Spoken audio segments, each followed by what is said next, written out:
CNBC आवाज की इस खास पेशकश आउटलुक 2023 में आप सबका स्वागत है। नया साल है, कुछ आउट ऑफ द बॉक्स सोचने की जरूरत, तो हमने भी सोचा क्यों ना स्टूडियो से बाहर निकला जाए और हमारी अर्थव्यवस्था, हमारे मार्केट्स का जो बैरोमीटर है बॉम्बे स्टॉक एक्सचेंज, क्यों ना वहां पे आया जाए, वहां पे समझा जाए कैसा रहेगा साल 2023। दरअसल आपने नोटिस करा होगा, पिछले 7 सालों से भारतीय बाजारों ने हर साल पॉजिटिव रिटर्न्स दिए हैं। इनफैक्ट पिछले 7 सालों में 12.5% का CAGR यानी सालाना दर से, इस दर से बढ़ता हुआ पिछले 7 सालों में बाजार नजर आया है।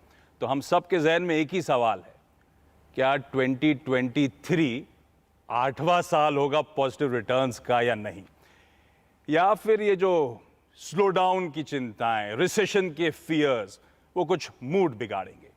इसी पे बातचीत करेंगे और इस बातचीत में हमारे साथ आज एलिक्सर इक्विटीज के दीपन मेहता सर, प्रकाश दीवान.in के प्रकाश दीवान और कंप्लीट सर्कल के गुरमीत आपको आपकी स्क्रीन पे नजर आएंगे। आप तीनों का स्वागत है। थैंक यू सो मच साथ इस बढ़िया से प्लेटफॉर्म पे हमारे साथ जुड़ने के लिए। दीपन सर, साल 2022 पूरा साल एक ही डर, एक ही चिंता सताती रही, वो इन्फ्लेशन की। मेरे ख्याल से वो फरवरी का समय था जब यूक्रेन क्राइसिस सामने आया, तब से सर दर्द बना हुआ था। अब ये साल खत्म होते होते क्या ये इन्फ्लेशन का भूत हम सब मान लें हमारे पीछे चला गया? आशीष, फर्स्ट ऑफ ऑल बहुत धन्यवाद आपके शो पे इनवाइट करने के लिए। और जैसे आपने स्टेटिस्टिक्स दी तो थोड़ा मेरे को घबराहट हो रही है, क्योंकि अगर 7 साल से एक बढ़िया सा फॉर्म में सेंसेक्स निफ्टी बढ़ रहा है तो डेफिनेटली एक लेवल पर थोड़ा ही कॉशन इज़ नेसेसरी। बट अगर आप अंडरलाइंग फंडामेंटल्स देखेंगे तो इतनी ज़्यादा ख़राब नहीं है।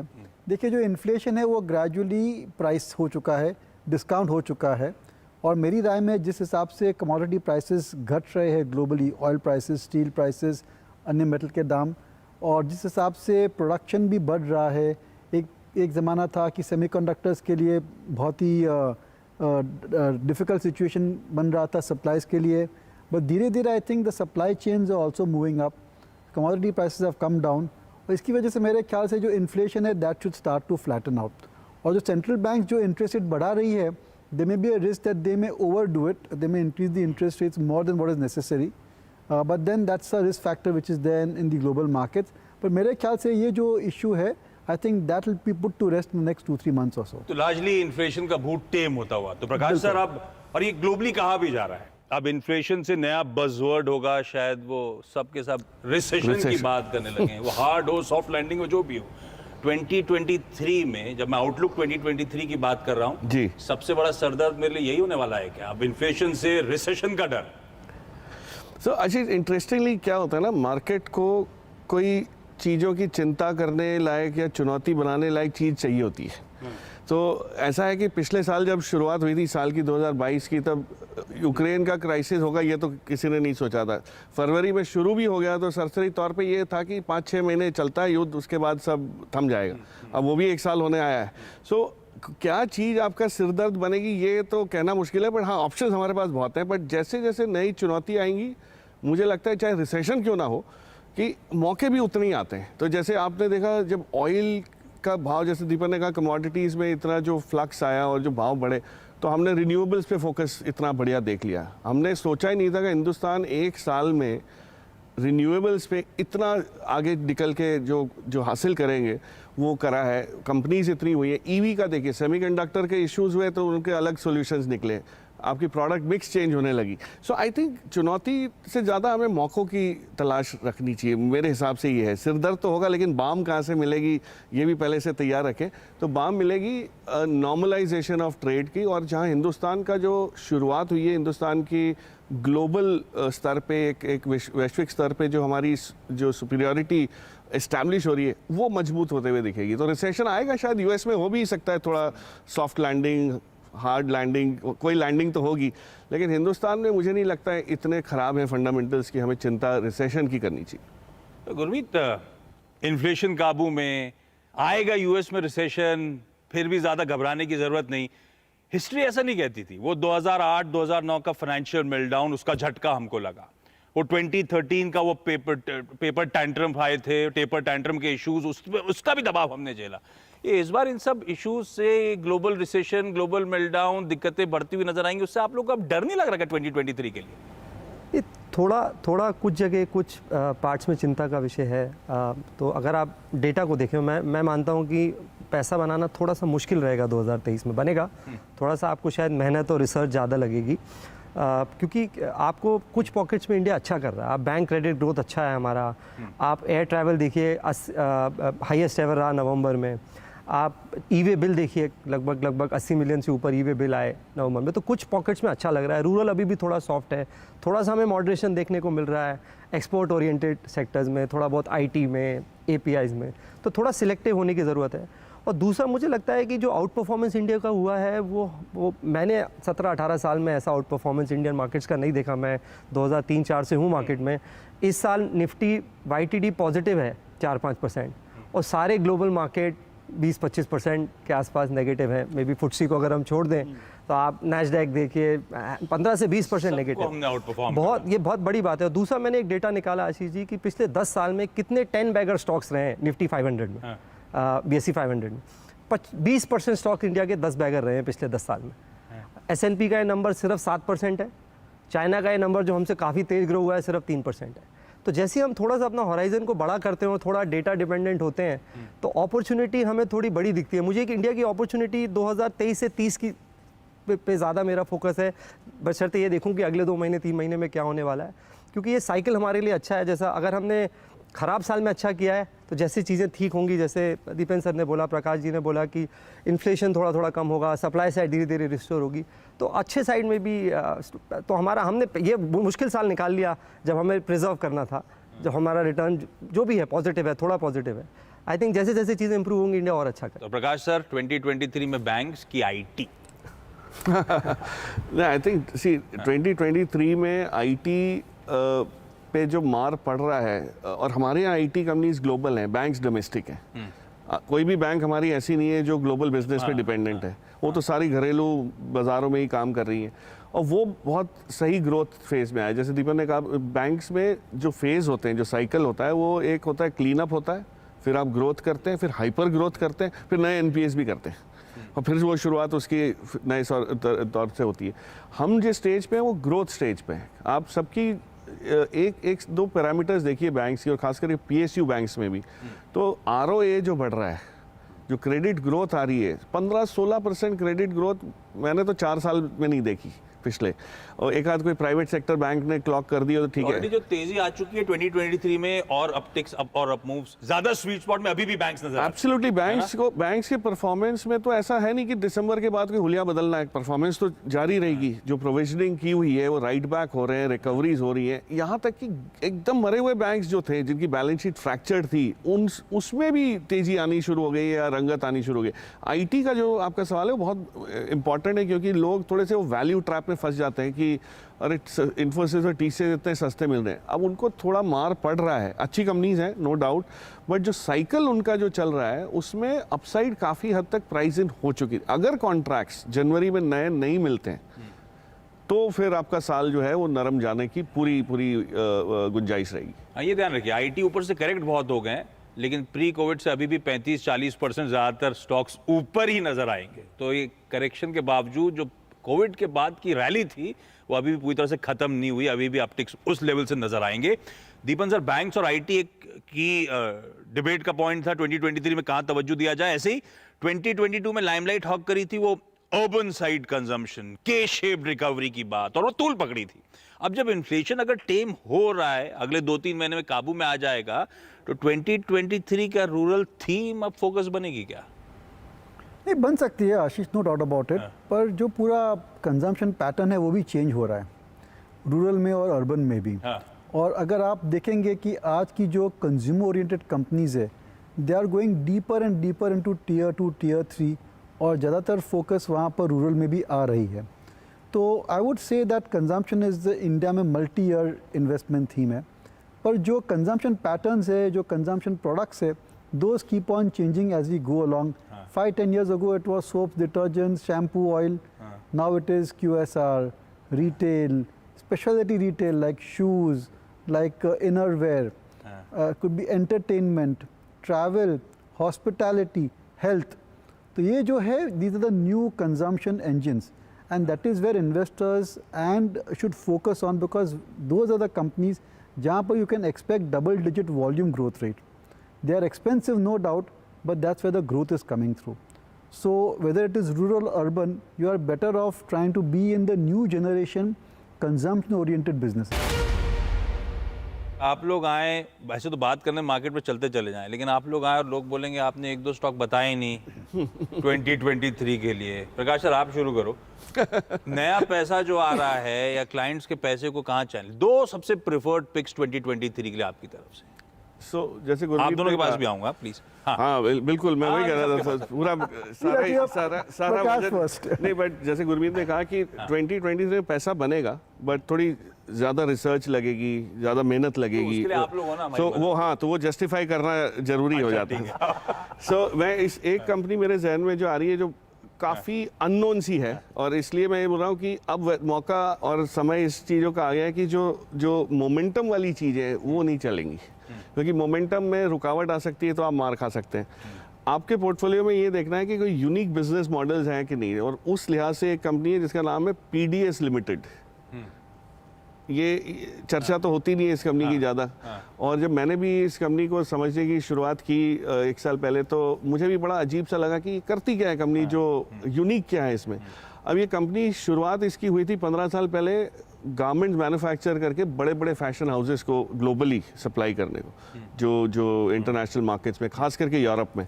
तो ये जब आपने सुना होगा बांग्लादेश, श्रीलंका, इंडिया से जब वियतनाम से कपड़े बनने शुरू हुए और एक्सपोर्ट हो रहे थे, प्राइमार्क, मार्क्स एंड स्पेंसर, इस टाइप के जो ब्रांड्स को जाते हैं, शुरुआत इन्होंने की, लेकिन उसमें इनको इतनी समझ जब आई कि कमाई करना मुश्किल है और स्केल करना बहुत बहुत मुश्किल हो जाता है, इन्होंने छोटे छोटे दूसरे इनके जैसे जो मैन्युफैक्चरर्स थे उनको साथ रख के एक प्लेटफॉर्म बना दिया है। अब यही करते क्या है कि बड़े ब्रांड्स के पास जाके ये बोलते हैं आप बताइए, आपको ये हमारे पास डिज़ाइंस हैं, इनके डिज़ाइनर्स की एक बहुत बड़ी टीम है, 150 डिज़ाइनर्स इन्होंने रखे हैं, टोटल 500 एम्प्लॉयज़ हैं, करीब 8-9 ऑफिसेज हैं ग्लोबली, मिलान, पेरिस, न्यूयॉर्क, लंदन, सब जगह। अब ये जाते हैं बड़े फैशन हाउसेज में, अपनी डिज़ाइंस अप्रूव करवाते हैं, और वो चीज़ फिर कहीं से भी मोस्ट कॉस्ट इफेक्टिव वे में, डिपेंडेबल वे में कहाँ से बना सकते हैं। तो इन्होंने एक नेटवर्क बनाया जिसको प्लेटफॉर्म जैसा बिजनेस हो गया है, और उसमें ये अपना मार्जिन कमा लेते हैं। वेंडर बना के देता है, ब्रांड अपना माल लेके बेचती है, ये सिर्फ फैसिलिटेट करते हैं, सोर्सिंग करते हैं बेसिकली, है ना, ट्रेडिंग नहीं करते, सोर्सिंग करते हैं, और उसमें करीब 3.5-4% मुनाफा कमा लेते हैं। और इस कंपनी की आप हैरत होगी आपको कि मार्केट कैप इज सिग्निफिकेंट, करीब 4500 करोड़ की मार्केट कैप है, कोई छोटी मोटी कंपनी भी नहीं है। और अभी पहले 6 महीने में इस साल के इन्होंने करीब 5100 करोड़ का रेवेन्यू भी क्लॉक कर लिया है।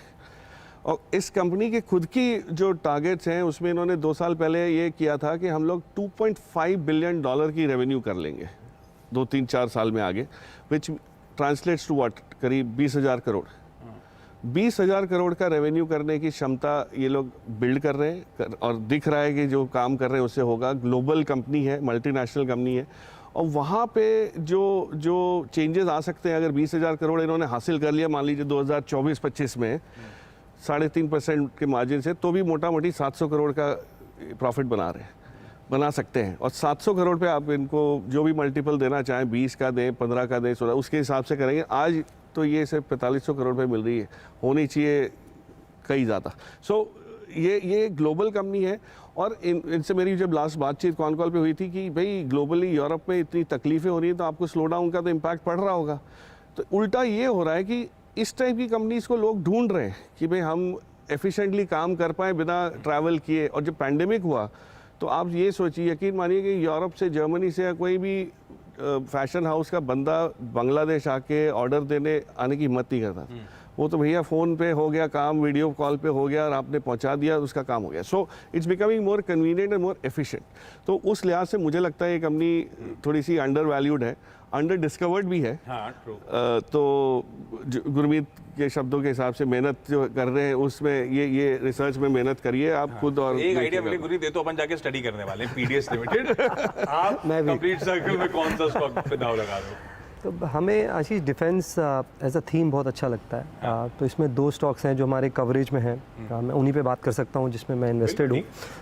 एक कंपनी जिसमें हम थोड़ा लकी रहे और थोड़ा अर्ली एंट्री मिल गई हमें, वो सोलार इंडस्ट्रीज़ है। ये कमर्शियल एक्सप्लोजिव्स की बहुत बड़ी कंपनी है, पैकेज एक्सप्लोजिव एक्सपोर्ट्स में भी है। तो यहाँ पे इसका वॉल्यूम ग्रोथ हुआ 15% के आसपास पिछले 3 साल में। और ये जो डिफेंस में इनकी एंट्री हुई है वो बहुत अच्छी हुई, इनका ऑर्डर बहुत अच्छे मिल रहे हैं। और इनका बेस्ट पार्ट है इनके पास कंज्यूमेबल डिफेंस के प्रोडक्ट्स ज़्यादा हैं, तो फ्रीक्वेंसी ऑफ ऑर्डर्स जो है और जो उसका एग्जीक्यूशन है वो भी टर्न अराउंड अच्छा होता है। तो ये हैंड ग्रेनेड्स में है, पिनाका रॉकेट्स में है।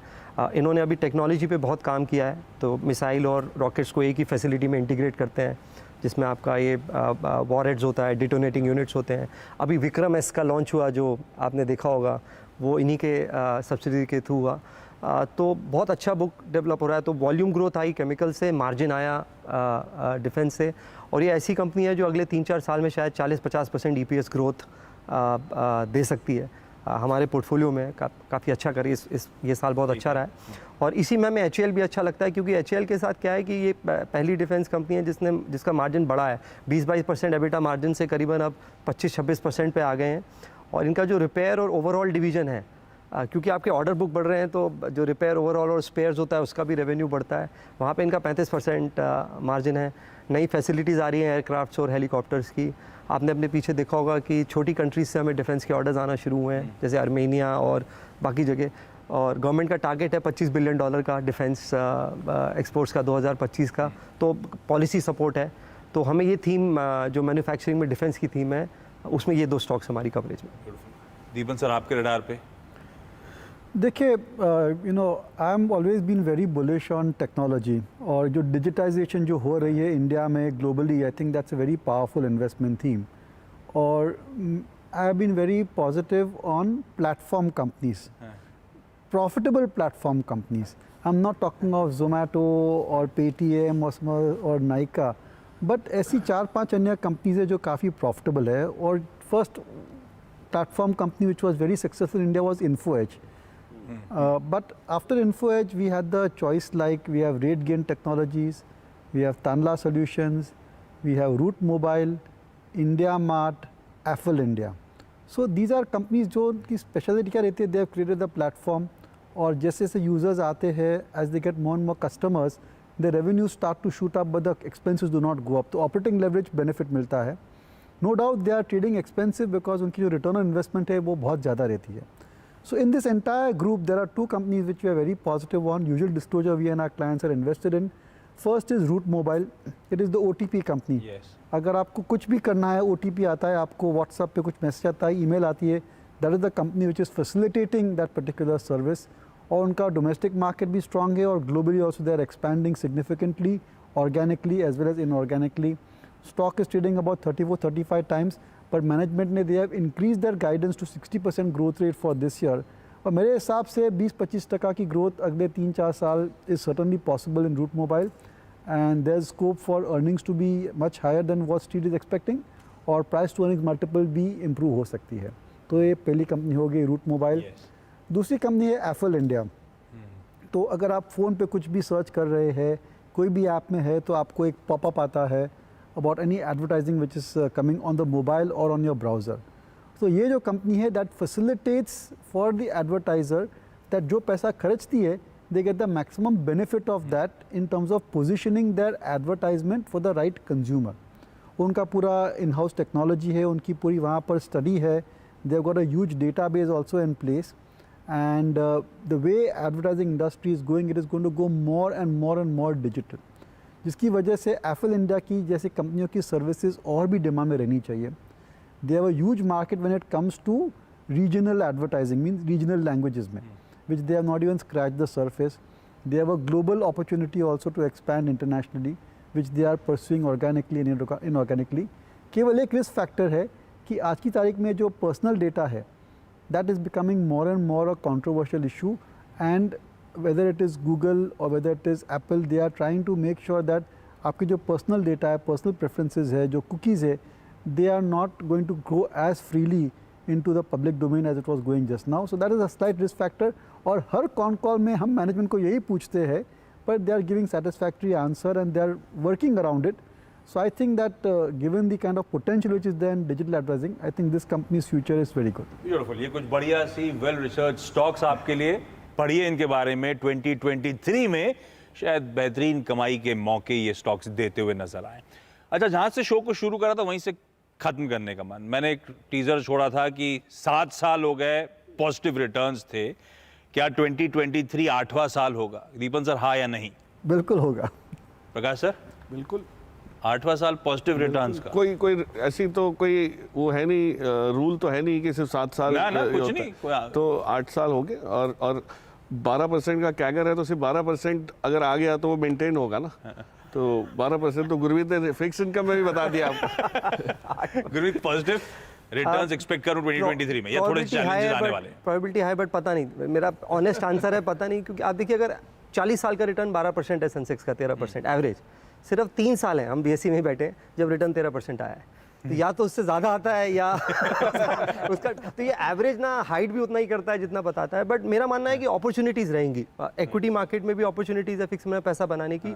इंडेक्स का क्या लेवल, और मुझे आशीष जी आज तक ये समझ में नहीं आया कि ये लोग 21,060 होगा, 18,930 होगा, ये कैसे निकाला जाता है। मुझे नहीं लगता कोई भी ऐसा फॉर्मूला है या मॉडल है जो निफ्टी का लेवल प्रेडिक्ट कर। अगर पता होता तो शायद मैं टॉप 10 में होता फॉर्च्यून 500 के, अगर ये पता लग जाए कि निफ्टी कहाँ होगा सारा। वीरू स्टूडियो में बैठे हुए गुस्सा कर रहे होंगे इस बात पे।